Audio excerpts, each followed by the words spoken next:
Aujourd'hui, je vous explique comment vous maquiller en fonction de votre type de peau, de votre état de peau.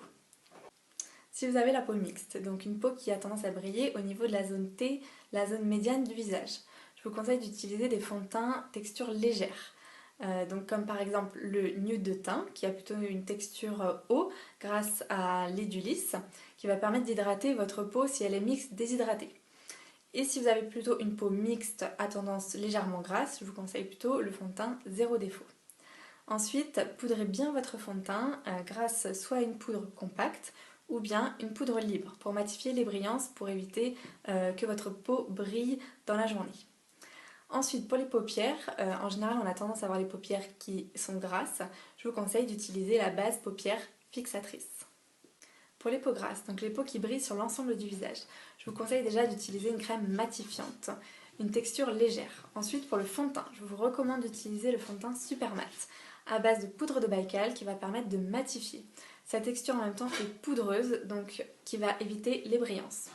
Ensuite, je vous conseille fortement de bien poudrer votre fond de teint grâce à la poudre libre, à appliquer avec un gros pinceau sur l'ensemble du visage.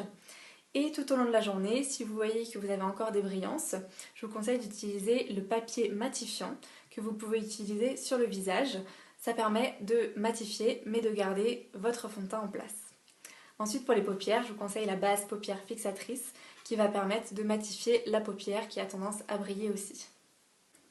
Pour les peaux sèches qui ont tendance à peler, à squamer, je vous conseille d'utiliser des textures assez riches, plutôt confortables. Pour l'anti-cerne, je vous conseille plutôt le correcteur Peau Parfaite qui va avoir un effet un peu plus riche au niveau du contour de l'œil, donc qui va éviter de dessécher, de marquer les petites zones de rides et ridules de sécheresse. Ensuite, au niveau du fond de teint, donc c'est pareil, je vous conseille un fond de teint plutôt riche, donc comme par exemple le fond de teint crème confort. Ensuite, par-dessus, vous pouvez utiliser une poudre. Je vous conseille plutôt la poudre compacte qui va permettre de matifier, mais tout en légèreté pour éviter aussi de marquer vos zones de sécheresse. Si vous avez une peau sensible, donc une peau qui a tendance un peu à tirailler, à démanger, à picoter et à avoir des rougeurs, je vous conseille déjà d'utiliser une crème adaptée à votre type de peau.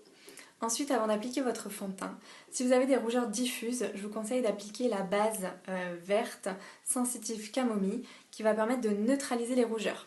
Le vert est la couleur complémentaire du rouge, donc elle va permettre de neutraliser l'effet rouge, l'effet rougeur. Ensuite, si vous avez des rougeurs plutôt locales ou alors même des petits boutons rouges, je vous conseille d'utiliser le stick vert, donc pareil, qui va permettre de neutraliser le rouge. Pour les peaux matures qui ont tendance à un relâchement à des rides et ridules, je vous conseille de ne pas mettre trop de matière, donc aussi bien pour le fond de teint que pour l'anti-cerne que pour la poudre. Pour le fond de teint, je vous conseille d'utiliser plutôt des textures fluides, avec des nacres comme par exemple le Rayon Jeunesse qui va permettre d'apporter de l'éclat à votre teint, et par-dessus d'utiliser une poudre mais tout en légèreté pour éviter de marquer les rides et ridules. Pour les yeux, si jamais vous avez les paupières qui ont tendance à tomber, je vous conseille d'appliquer votre fard à paupières toujours sur œil ouvert quand vous vous maquillez. Ça permet en fait de remonter la matière sur cette paupière-là pour qu'elle se voie. Vous pouvez aussi privilégier de maquiller le coin externe de l'œil pour agrandir votre regard. Je vous conseille aussi de privilégier les fards à paupières mat plutôt que les scintillants et les brillants pour mettre en avant votre regard. Maintenant vous savez comment vous maquiller en fonction de votre type de peau. N'hésitez pas à nous dire quel est votre type de peau et surtout si vous avez d'autres astuces, d'autres techniques.